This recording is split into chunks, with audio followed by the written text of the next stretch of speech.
temporary departure from someone creates some static and upheaval as you are made to be the rock and glue that holds everything together. Though this is recorded for a particular day, please keep in mind that these readings are timeless, so whenever you come across it, you're meant to find it, and there may be a message within for you. Hello everyone, it's Amanda with Orchid Divinations, and I'm here with your message of the day. So today there is both a general message and a divine counterpart piece, so I will be dividing this up and posting the counterpart love read separately for those interested in that portion. The general read today, however, is a bit of a strange one and maybe a little hyper-specific. I can see a couple different scenarios, but it may just be a message for a few, so please use your discernment, take what resonates, and leave the rest. So for the general read today, I think the cards are sort of alluding to the small crisis I had mentioned in the last read that was going to be arriving for you guys in the coming days. Again, it wasn't a detrimental or devastating crisis, but nonetheless, it was one where the universe just wanted to make sure that you took good care of yourself to remain the strong rock and support that people will turn to you as during this time. So what I see is the crisis is some kind of departure of a friend, family, or coworker. I see that represented here. Some kind of goodbye party or a celebration. This is a celebration card here. If it's a coworker, this could be a retirement party. If it's a friend, you may be getting together before they either leave for an extended vacation, or maybe then they themselves have to live somewhere else for a period of time due to something such as a job relocation. If it's a family member, it could also be a similar thing to that.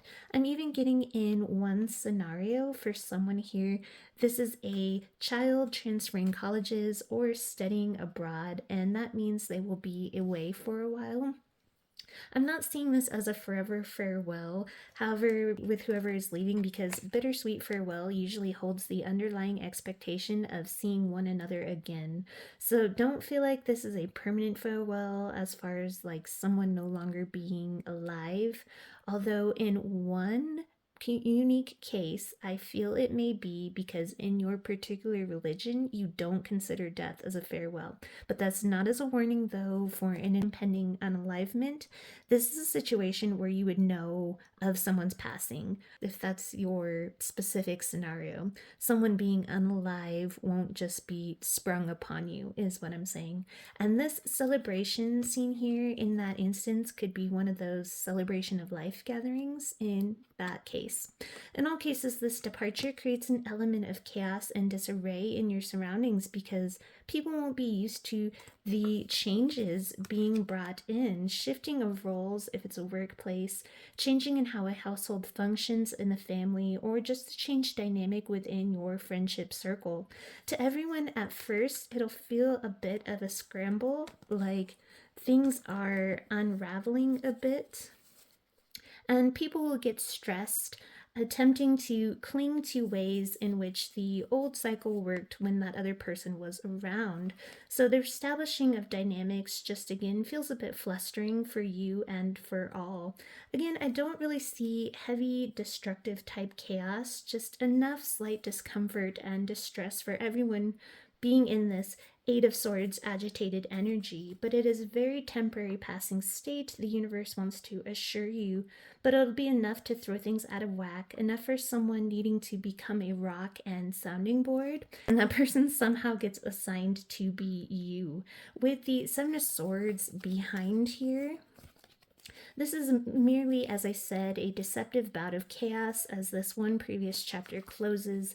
Again, it's temporary, and like the Eight of Swords, is merely an illusion of entanglement and strife. I actually hear things will eventually settle into a very nice groove, even smoother than the one before, once the initial disruption passes. That's not to say the person will not be missed. In fact, the person leaving is someone you hold great affection for, even if this is just a coworker that is departing.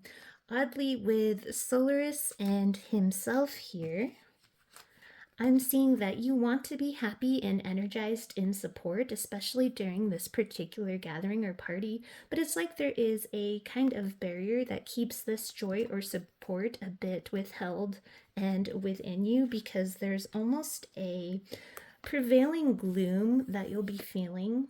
I don't want to use the word self pity, but that's what this card means here in the reverse. So, almost a gloom or self pity that causes you to be a little bit more self contained, either at this gathering or in general, both before and after this person leaves. And this is because you preemptively sense the storms that will arise soon after. Again, when it comes to shifting roles and everything just changing when this person leaves. But again, there is a temporary feel and knowing it won't be lasting because upright, this is a card of hope and ending of storms. Upside down, the hope and promise is still there, but it's delayed or obscured with smaller remaining trials and challenges still to weather. So it's as though you know and are bracing yourself for those. If, for instance, this was a child transferring schools, you know that when they return, the future will be even brighter and happier than before because they will have accomplished something great that leads them to a better job, etc. But for the meantime, you're braced for these shifts and the storms. I'm hearing as well, kind of odd, so hoping it'll make sense to someone when or if it happens, but someone, possibly you, has some kind of knowledge that they really want to tell someone during or around this time of this person leaving, but because of the circumstances at this going away party, it feels it would be inappropriate to share at this time, and whatever it is they or you can't share makes them very sad to have to hold that information back. Perhaps if you were getting promoted with this person's departure, you may have to keep it to yourself because it would just compound the stress or the freak out of the coworkers amidst all the evolving changes. The universe agrees that compassion and tact is far more beneficial here. Hang back and hang tight. Don't say anything that may ruffle feathers or rock boats. Things will eventually smooth and level out, but in the interim, there will be a lot of Debbie Downers, criticizers of the changes. Again, a lot of stress and overwhelm here with the undressing of the salad in reverse. Do not be surprised that even though you may try to rein things in, politely requesting the working together mutually and respectively.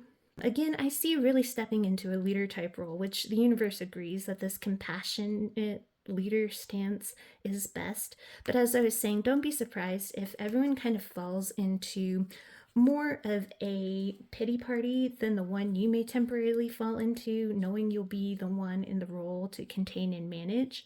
It shows that for a while, a lot of people will not really consider how this transition is affecting you and will be very self focused on how things are affecting them. So it may feel a bit frustrating. Again, the universe says to keep your health up as best as possible, to deal with the overwhelm. Stay in this open hearted compassion energy. Definitely take the time to meditate. Open up your third eye to get compassionate love boosts and support from the divine, so that you can extend that compassion down to others as their source, while you at this moment use source as your source and rock. Again, this all probably sounds more detrimental than it truly is or will be. The cards just kind of feel more like some chaotic static, just more of an annoying energetic shift, as any departure of someone would normally cause. It's just unfortunate that you have to take on the rock and leadership blend. For someone here, if this is a friend that is leaving to, say, travel somewhere, part of the self-pity feeling comes a bit from wanting to travel or experience the same, and yet having a lot more that you would have to do before being able to go and do something similar. You may need to save or wait until a child is grown, or any various number of things. But either way, try to remain in compassion and love and know your time is definitely coming. Being the rock and support for others will definitely help in the creation of future karmic reward. And not only that, but it just feels good. When the dust is settled, you will know exactly why this all had to happen the way that it did, or even why you at this time couldn't do something similar. Your intuition and connection to the divine will be quite strong, so it creates a bit of a protective bubble of ease, understanding, and warmth as well. So keep your chin up and stay strong, the universe says. Rewards are on their way for you too. So that is your reading, sending you all my best with love and light. Have a wonderful rest of your day.